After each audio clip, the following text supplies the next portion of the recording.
Morgan Becker, this is Mark Studer and George Houston, and we are representatives from the Universal Corporation here to inform you students about all that Universal has to offer. Interesting story about Universal. Walt Disney created a show called Oswald the Lucky Rabbit, and it was a pretty successful show. However, Universal owned the rights to it. So with this leverage, Universal asked Disney if he could lower the cost of production, but Disney said no. So Universal went ahead and produced it without him.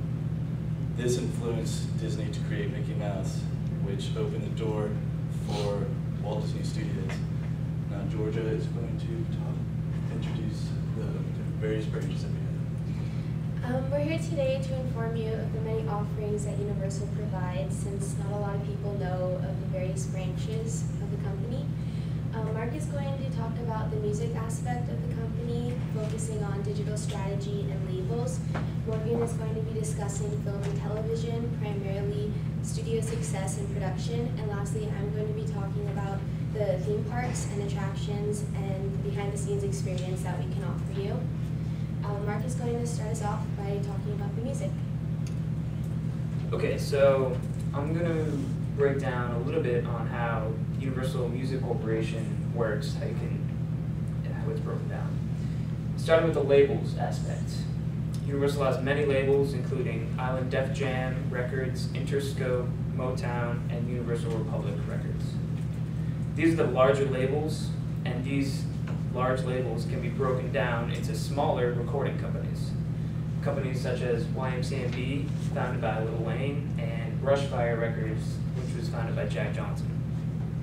Both of those smaller recording companies are actually under Universal Republic, and like I said, these small recording companies come together to form larger recording labels that I mentioned earlier, and everything comes together once again to form Universal Music Group as a whole.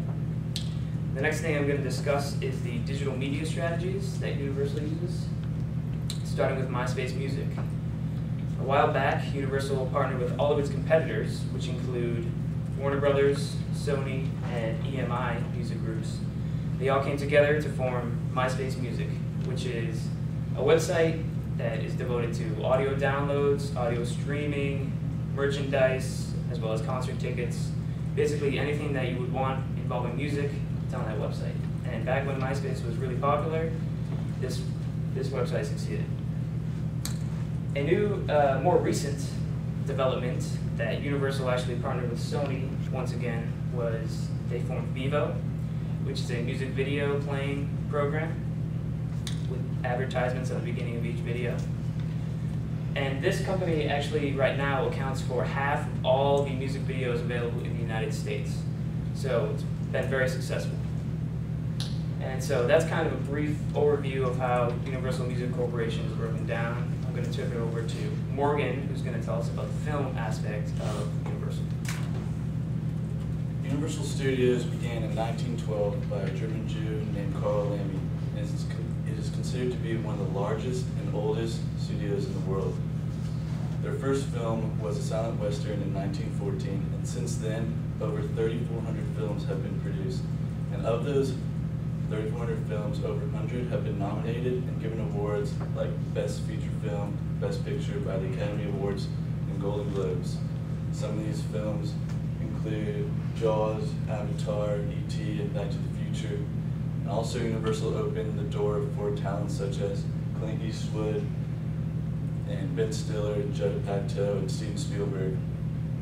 Universal also has a unique production division and is considered to be a one-stop shop for all pre-production, production, and more recently they opened a post-production division. And they also have a state-of-the-art digital system, and since the increase of virtual production success with movies such as Avatar and Alice in Wonderland, they opened their first virtual stage, which comprises of 2 green screen walls and a green screen floor that is already pre-rigged and pre-calibrated with excellent state-of-the-art technology. Now Georgia will be talking about theme parks and entertainment. Thanks. If you're looking for a full day of entertainment that the whole family can enjoy, Universal Parks is a great place to go. It has food, it has live shows, it has fun rides, and it has studio tours. It started out as a backlot tour in Hollywood in 1962, sorry. And that was so successful that they decided to open an East Coast version in Orlando, Florida in 1990. They have action rides that are themed as the movies, the popular movies, so it's fun to be in the designs and kind of feel like you're on the set while you're going through the rides. They're also most famous for their studio tours, bringing visitors behind the scenes of most popular blockbuster hits. So it's really interesting getting to be on the set of your favorite shows and feeling like you're actually in it. It also has smaller attractions for kids, such as water rides, haunted houses, and characters walking around taking pictures. There are also hotels on the premises or close to it, so if you're traveling from a distance, you can stay there. There have been so far approximately 100 million visitors at the theme parks, so next time you're planning your family's vacation, think about visiting us at Universal. Now Mark is going to go over the key points that we discussed today. Okay, so hopefully by now you guys know a little bit more about Universal Corporation than you may have before. That's kind of a recap of our most important points. First, I started by describing Universal Music Group, more specifically the labels aspect and the digital strategies. Then you heard from Morgan, who discussed the film aspect of Universal, focusing on production and studio successes. And finally, Georgia wrapped us up talking about the entertainment aspect of Universal, the fun part, focusing on the parks and resorts. Now, I want to thank you guys. You've been a great audience, and if there's any questions, feel free to ask.